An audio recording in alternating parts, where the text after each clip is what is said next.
Halo, selamat pagi pemirsa, apa kabar Anda hari ini? Senang sekali kami dapat menjumpai Anda dalam Berita Papua. Saya Yuni Rumbarat bersama tim redaksi telah menyiapkan sejumlah berita menarik dan aktual untuk Anda. Berikut 3 berita utama kami.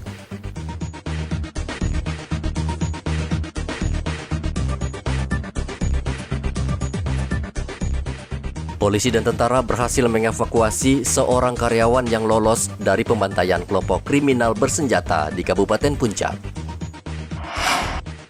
Seorang buronan kasus pembunuhan yang sebabkan pembakaran diskotik Double O Sorong diringkus polisi. 12 tahanan di Mapolres Merauke terpapar COVID-19.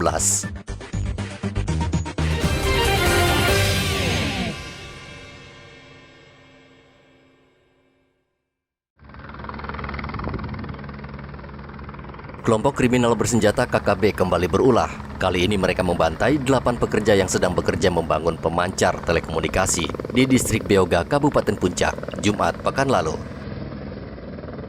Ke-8 korban merupakan karyawan PT Palaparing Timur Telematika. Kematian mereka diketahui setelah kantor pusat Jakarta mendapat rekaman CCTV dari seorang karyawan bernama Nelson Sarira yang merupakan satu-satunya karyawan yang lolos dari pembantaian. Saat kejadian, Nelson tidak berada di camp sehingga ia berhasil menceritakan kejadian penyerangan di distrik Beoga. Setelah cuaca cerah Sabtu lalu, Nelson berhasil dievakuasi aparat gabungan TNI Polri menggunakan helikopter ke Mimika. Ia mengalami trauma berat dan langsung dibawa ke rumah sakit. Ia menuturkan sempat bermalam bersama 8 jenazah rekan-rekannya. Saat ini korban dalam keadaan trauma. Ini wajar.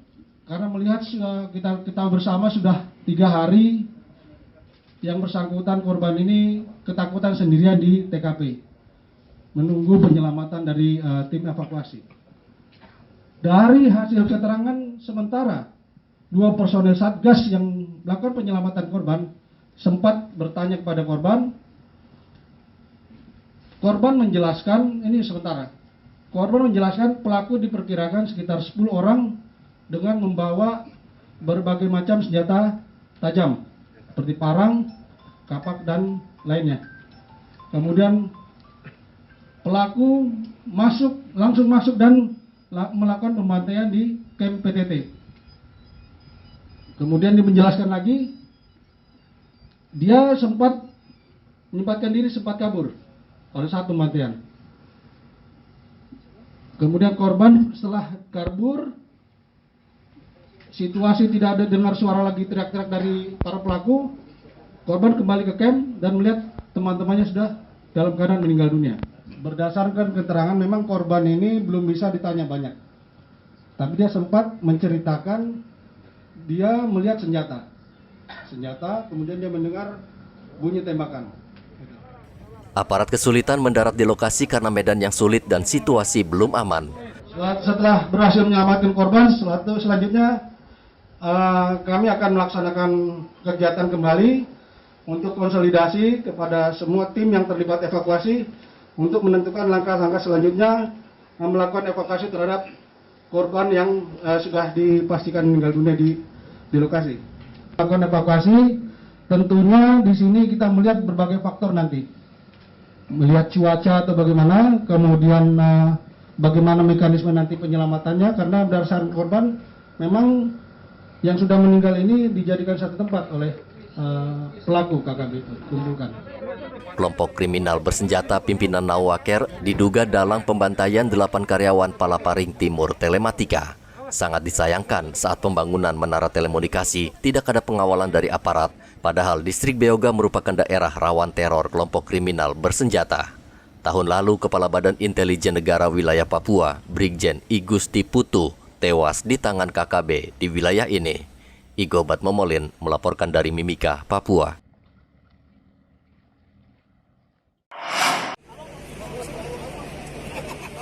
Sekelompok warga mengamuk di Pelabuhan Sorong Sabtu lalu. Keributan dipicu penganiayaan seorang warga di atas kapal penumpang Labobar yang saat itu tengah bersandar di Pelabuhan Sorong. Sekelompok warga tidak terima temannya dianiaya, mereka emosi lalu mengamuk mencari sekelompok orang yang melakukan pemukulan. Polisi akhirnya mendatangi lokasi kejadian untuk melerai keributan. Petugas meminta warga tenang dan tidak emosi. Polisi kemudian mencari pelaku yang masih berada di atas kapal. Kapolres Sorong AKBP Johannes Kindangen mengatakan perkelahian di atas kapal dipicu minuman keras.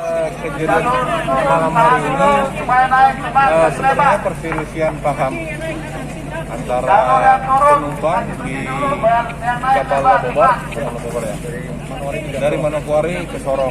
Jadi di atas kapal ya karena pengawasan kurang ketat, ada yang mabuk sudah dari lokasi keberangkatan Manokwari sehingga terjadi perselisihan. Namun perselisihan itu membawa dampak perkelahian. Setelah itu dari pihak keluarga mencari agar supaya mencari tersangkanya yang sudah memukul. Tapi kami langsung antisipasi cepat dengan reaksi cepat dan quick respon dari anggota kami, Polres Sorong Kota. Kami langsung menangkap para pelaku dan sekarang sudah diamankan di Polsek. Berapa banyak yang diamankan? Untuk sementara ada 6 pelaku yang sudah kami amankan. Untuk situasi terakhir keamanan di pelabuhan sendiri? Untuk keamanan pelabuhan bisa rekan-rekan lihat sudah aman, sudah terkendali.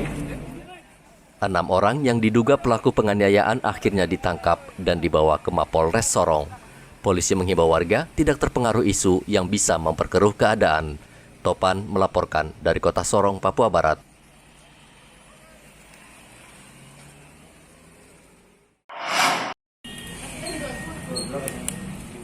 Polisi kembali menangkap salah satu pelaku keributan di diskotik Double O di Kota Sorong pada 25 Januari lalu.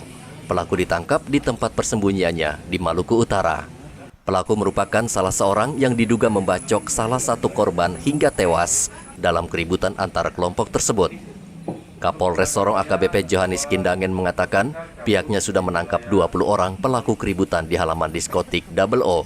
17 orang merupakan pelaku pembakaran diskotik dan 3 orang pelaku penganiayaan. Masih ada 2 pelaku lain yang saat ini masih diburu.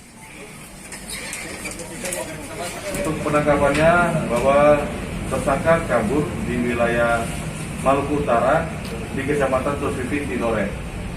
Jadi kami dapat informasi setelah kami cek, ternyata tersangka atas nama HR ini kami tangkap pada tanggal 18 Februari di Maluku Utara. Jadi untuk jumlah tersangkanya bertambah 1 lagi menjadi 20 tersangka dengan rangkaian kasus yang kebakaran dan termasuk juga pembunuhan. Bentrokan antar kelompok di Kota Sorong pada 25 Januari lalu mengakibatkan terbakarnya diskotik Double O hingga menyebabkan 17 karyawan tewas terbakar. Topan melaporkan dari Kota Sorong, Papua Barat. Seorang pria ditemukan tidak bernyawa di kilometer 34 Jalan Trans Papua, Distrik Sota, Kabupaten Merauke, Sabtu lalu. Jasad sudah mengeluarkan bau tidak sedap karena diperkirakan sudah meninggal beberapa hari lalu. Petugas tidak menemukan identitas dan asal-usul korban. Polisi menghimbau bila ada warga yang kehilangan anggota keluarga atau kerabat, bisa segera datang dan melapor ke Polres Merauke untuk mengenali ciri-ciri korban. Polsek Sota, kami dengan tim Opsnal dipimpin Kapolres langsung, kita ke TKP tadi. Setelah kita lakukan olah TKP, ditemukan seorang laki-laki di kilometer 44300. Kilometer 44300. Tidak jauh dari pinggir jalan, sekitar 15 meter ke dalam. Dalam posisi sudah membusuk. Saat ini mayatnya ada di rumah sakit. Dari hasil visumnya? Nanti masih dihasilin, kan mayat masih dibawa ke rumah sakit, mereka lakukan visum. Identitasnya Belum diketahui sama sekali. Ketemu mayat laki-laki, ciri-cirinya. Apa ada tanda-tanda kekerasan? Ada. Sementara nanti kami minta hasil visum dulu. Katanya ada kemungkinan pembunuhannya di tempat lain tapi dibuang di situ ya. Saya belum bisa, masih dalam penyelidikan, belum bisa menyatakan demikian. Nanti kita lihat, ya. Polisi belum bisa memastikan apakah korban meninggal akibat menderita sakit atau dianiaya karena masih menunggu hasil autopsi. Muhammad Ridwan melaporkan dari Merauke, Papua. Yas'alunaka 'anil anfal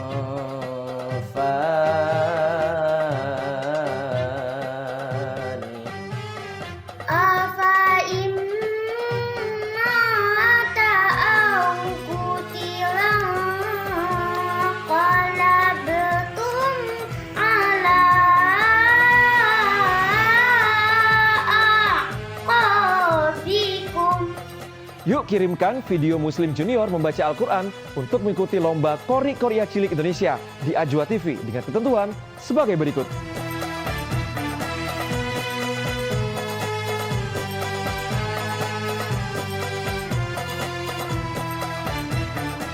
Ayo buruan mendaftar di Qori Korea Cilik Indonesia.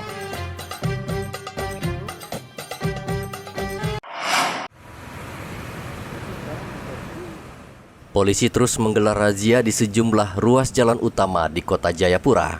Operasi yang disebut Operasi Keselamatan Damai Kartens digelar untuk menertibkan dan menyadarkan pengendara agar menggunakan masker dan helm untuk keselamatan diri sendiri dan orang lain. Razia digelar di Jalan Ahmad Yani, Jalan Jembatan Merah Hamadi, dan Jalan Percetakan Ahad kemarin. Pengendara yang melintas tidak mengenakan masker diberi masker gratis oleh polisi. Sementara pengendara yang melanggar tidak dijatuhi sanksi, melainkan himbauan agar mengenakan helm dan masker serta membawa surat kelengkapan. Penegakan hukum itu kita diberi 40% saja. Selanjutnya yaitu preventif dan preemptif, ya. Nah, kemudian dalam pelaksanaan tugas kita dalam operasi keselamatan ini, karena bertepatan sudah 2 tahun ini pandemi, maka kita kebanyakan himbauan ya tentang keselamatan berlalu lintas, menggunakan terutama COVID-19 ini, ya, tetap menggunakan masker pada saat mengendarai kendaraan bermotor. Kemudian kalau kita di dalam penindakan itu tindakannya khusus tertentu aja yang kasat mata. Apabila tidak, kita tidak berikan. Kalau itu masih bisa kita lihat kendaraannya. Kalau kendaraan yang memang betul-betul kita kategorikan dapat menimbulkan laka, ini atau mungkin kita curiga ini mungkin kendaraan curian, kita langsung amankan dan kita tindak tilang. Seperti itu. Kami juga dari Direktorat Lalu Lintas khususnya dan umumnya Polda Papua mengimbau kepada masyarakat Kota Jayapura pada saat kegiatan operasi ini dimulai mungkin dilengkapi dengan surat-surat kendaraan motor. Kemudian kalau menggunakan helm, gunakanlah helm yang standar. Operasi Kartens digelar selama 2 pekan. Operasi ini bertujuan meningkatkan kesadaran warga karena saat ini pandemi masih terjadi. Arthur melaporkan dari Kota Jayapura, Papua.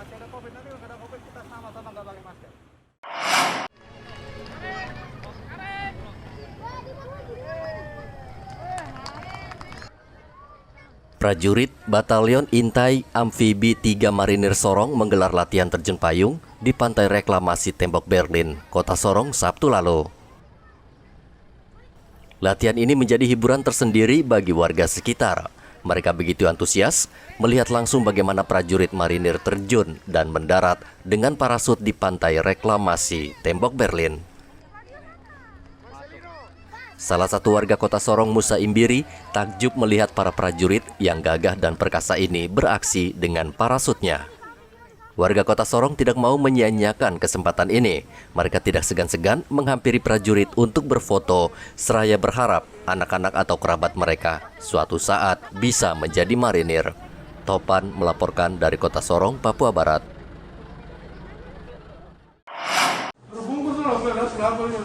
COVID-19 di Merauke saat ini tengah merebak dan banyak orang yang kembali terpapar, khususnya mereka yang belum mendapat vaksin dosis pertama maupun kedua. Hal ini dialami 12 tahanan Polres Merauke. Mereka terpapar COVID-19 berdasarkan hasil tes antigen. Mereka akhirnya dipisahkan dari tahanan yang lain agar tidak menular. Kepala Klinik Pratama Merauke Dr. Rahmadani mengatakan ke-12 tahanan tersebut hanya bergejala ringan. Awalnya tadi sebenarnya penyidik ke klinik membawa 1 orang tahanan jaksa yang akan dilimpahkan. Namun dari hasil pemeriksaan antigennya didapatkan positif. Nah, dari hasil tersebut kita mengambil langkah untuk men-screening semua tahanan yang ada di Polres, karena memang asalnya hidupnya di Polres. Dari keseluruhan tahanan yang kami periksa berjumlah 51 orang, ada 12 tahanan yang positif. Nah, langkah selanjutnya sekarang kita isolasi, kita pisahkan dari tahanan yang hasilnya negatif, kemudian kita berikan terapi buat yang punya keluhan, dan yang tidak ada keluhan kita berikan vitamin dan kita pantau. Tingginya kasus COVID-19 di Merauke saat ini mendorong petugas memberlakukan pemeriksaan ketat. Tidak hanya polisi, namun juga puluhan tahanan yang mendekam di dalam sel penjara. Muhammad Ridwan melaporkan dari Merauke, Papua. Assalamualaikum. Yuk ikuti lomba membaca Al-Quran Kori Kori Cilik Indonesia. Kirimkan video membaca Al-Quran ke koricilikindonesia@gmail.com. Format video HD dan landscape dengan durasi maksimal 5 menit. Cantumkan nama, tanggal lahir, alamat, dan nomor telepon peserta. Video membaca Al-Quranmu ditunggu sampai tanggal 10 Maret 2022. Saksikan Kori-Kori Cilik di Ajwa TV.